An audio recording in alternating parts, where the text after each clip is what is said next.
Hello, my name is Julian Gau, and I serve as Artistic Director of the Horizon Ensemble. I'm here today with composer Luciano Lopez-Parnetti, and we're going to talk about his piece, Quansoo. The Horizon Ensemble will be playing this piece on Sunday, November 9th in Visions of Youth. How are you doing today? I'm doing pretty good. How about yourself? I'm doing all right, enjoying the autumn weather. So, Luciano, tell us about yourself. So, I am a fourth year undergraduate composition major at the Boston Conservatory. That is, I guess, like my professional rundown. I'm from New York, the town of Sleepy Hollow. So, if you guys know the legend of the Headless Horseman, Sleepy Hollow is a very much real place that I grew up in. Um, I'm the proud son of Argentinian immigrants and very much influenced by like my South American heritage. What else could I say? I play piano. I play electric guitar. I love writing electronic music in addition to my more like traditional classical works. And I have two cats, Rita and Miti. And they are one's the angel and the other one's the devil. Oh, but I bet you love both of them, right? A tremendous amount. Oh, well, that's great.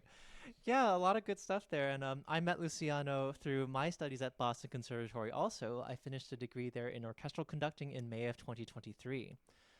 So we're working on his piece Quansoo, which is a very fun piece, very rhythmic, very cool, big long arcs of rhythmic patterns and long tones in different sections. And it's been a lot of fun to work on. We're in the middle of the rehearsal cycle. Um, can I ask you what kind of things inspired this piece? So I guess musically, one of my big inspirations is like I guess the minimalist movement from like the 60s and 70s, which was a reaction to like serialism and like I guess the atonal I guess like tradition of the time at like conservative like composers like Terry Riley, Steve Reich, Lamont Young, Philip Glass, Julius Eastman. I can go on. Um, Decided to write music that kind of like reflected on like pop music, jazz, rock. So lots of like a lot more repetitive like rhythms, like simplified like diatonic harmonies. Um, that kind of like music specifically inspired, I guess, like the more rhythmic aspects of my music, in addition to like, I guess the rock and electronic music, the from like the popular realm that I listened to growing up. I think it's really great stuff. And, I love this kind of background and these kind of minimalist composers. I'm a big fan of Steve Reich's Different Trains. You know that piece? We'll be playing this in April, actually. And not too long ago, I got called in to suddenly conduct a rehearsal with John Adams' Harmonium, which is this piece for orchestra and choir with, all these big rhythms and these big harmonies. And even though a lot of the music was like ta ta ta ta ta ta ta ta, but even though a lot of it is just pop pop pop pop pop, there are these kind of slow changes throughout too, and these kind of gradual progressions with all that rhythmic life, and I definitely see that in your piece too. Yeah, Harmonium is so good. It's a wonderful piece, and one thing that I really wanted to channel with Quansoo specifically, especially with like the minimalist like realm of music, is to like make it a lot more dance like. A big thing for me in my compositions is like movement and like how music like actually physically makes you want to move, almost like in dance music. So one of like my compositional justifications for the things that I write is that if the music moves me in composition, it'll move the players when they're performing it and thusly like move the audience as they're listening to it. So it's just like a big cycle of like movements, like everyone's dancing. And there's like there's some moments where it's like very much not a dance. Like I'd say like the beginning is more of like this gestural opening. Yeah, very much like this arc. But the middle of the piece definitely has like a dance section, like one that's like in odd times, so it's not just like boom boom boom. But yeah, I had a lot of fun writing this piece while keeping that in mind. Good stuff.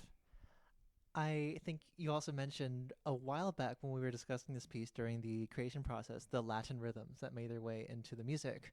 You mentioned you're the proud son of Argentinian immigrants, and I remember when we were talking a couple weeks ago, Luciano mentioned that a lot of these Latin rhythms from Latin music made their way into the music. Can you speak more about this?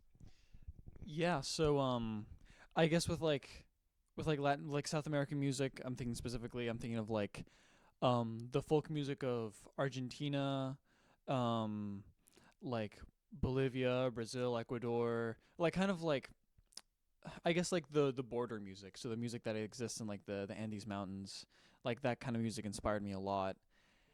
And there's like a lot of rhythms where like certain things that would like stick out particular to me. It's like the way like a certain rhythm is like felt or phrased, and I like to like hone in on that specific thing that like sticks out to me and kind of like expand it and like emphasize or exaggerate it. And I'm looking forward to how the audience listens to this music. I will probably tell them on Sunday the 9th that if they want to start head bobbing, I'll be happy. Honestly, if they got up and danced, I'd be pretty happy. So, I mean, that's the kind of music. Now, what is Quansoo? Can you tell me what does the title mean? So Quansoo is the name of this beach in Martha's Vineyard that I visited quite often growing up. My one a close friend of mine um, has or the family has a property up there, and I was very lucky to have been close enough with this friend to be invited for like the summer, Thanksgiving, and just like hang out on the vineyard, see things that I might not normally have seen otherwise. But Quansoo specifically is like the name of the beach that we go to all the time. Um, and like it relates to the piece in the sense like the concert is the visions of youth. So I started thinking, okay, like let me reflect on my youth. What do I have to reflect on? And suddenly like the vision of this beach and this ocean came to mind, and I started like thinking, reflecting upon like how this specific beach saw the very many different iterations of me growing up. Like I think I went for the first time in like maybe elementary or middle school. I remember like playing along the cliff sides. Like there's like these clay deposits that you can like grab, pick up, and if you wet it with like water, the clay would stick to your skin. So like we'd paint all over ourselves, and then I remember not wanting to go into the water because there's like a lot of algae in there, and like the algae like bothered me. It gave me like a little sensory thing.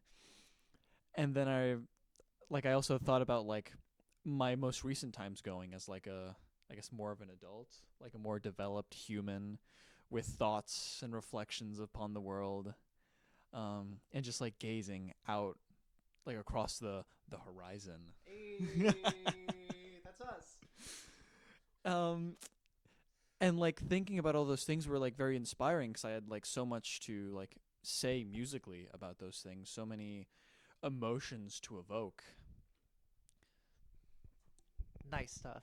You know, Horizon fans might remember that last April in Massachusetts Voices, we played another piece about a beach, not peach, a beach called Kunara by John Rotar. And I actually see some similarities in these kind of vast landscapes that arise in both these pieces, but also the big rhythmic energy.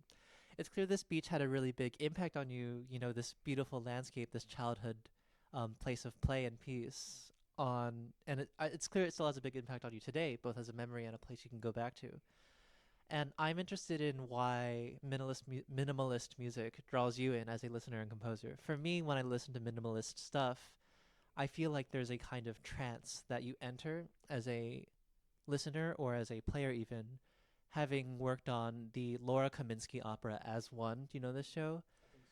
This piece for two singers and string quartet, but there's this world of textures with all the life that it finds in these rhythms. I just feel like for me, there's this incredible vivacity, whatever, that comes from this kind of music. And I'm curious, what draws you to this style?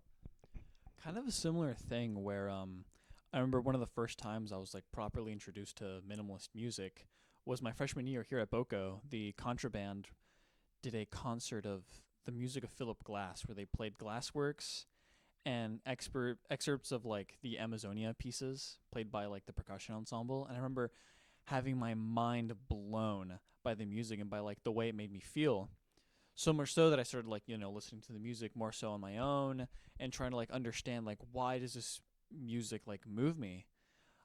And one of the things is very much like the trance, like entering this world with these rhythms that are like repeating so much but like gradually changing over time and sometimes subtle and sometimes obvious ways. And I love exploring the tension that exists between like the rate of change and the like the trance that the music can put one in. Another aspect of like minimalist music that like really sticks out to me is like, I don't know, it's got this like primordial sound. Like it's, to me, it evoked something like much higher than my, like it's almost like spiritual for me. I don't know why. I remember I made a presentation last year because I was taking a seminar on like minimalism history. And in that presentation, I made a provocative statement for fun, saying that minimalism equals God, and that was like the name of this. That was like this. The whole slide is this big graphic that slowly fades in. Minimalism equals God. And I remember not. I remember believing in the claim, but like not knowing how to like actually like support my statement. So it was just like me rambling on about like the similarities and differences between Bach and Steve Reich and the attitudes that both composers had in relation to their like spiritual beliefs, and the idea of like repeating gestures, counterpoint. So I don't know, that is to say that like there's just something about minimalism there that just like speaks to me on a very like genetic level. That's great stuff. I think for me, what sticks out in what you just said is one, this kind of idea of tension. For me, this kind of idea of tension between expectation with all these repetitions and change, right? The tension between what we think will happen because we've set up this rhythm and this pattern, and then what ends up changing. And that's, I think, magnified in this kind of music. And then also, when we think about things that speak to us in a primordial sense or whatever, to me, that says, something that we can't really explain but just feels good and feels correct and feels suitable in a certain way. So what do you hope the audience, how do you hope they react to your piece?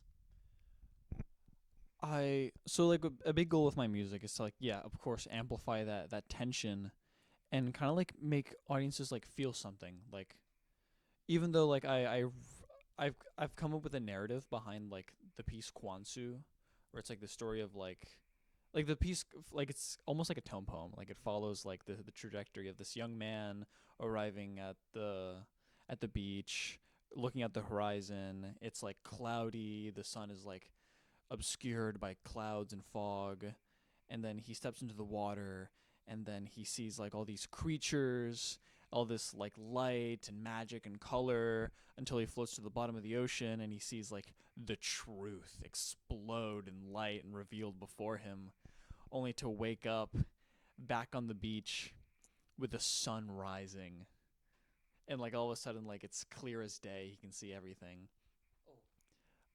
Even though there is that narrative, I love it when audience members just listen to the piece and come up with their own story. My mom loves to do that whenever she listens to my music. She'll like close her eyes and she'll be like, "Oh, I heard this," and my dad will do the same. So I hope that Horizon audience members will just close their eyes and imagine the story for themselves, or imagine what this piece would like mean for them.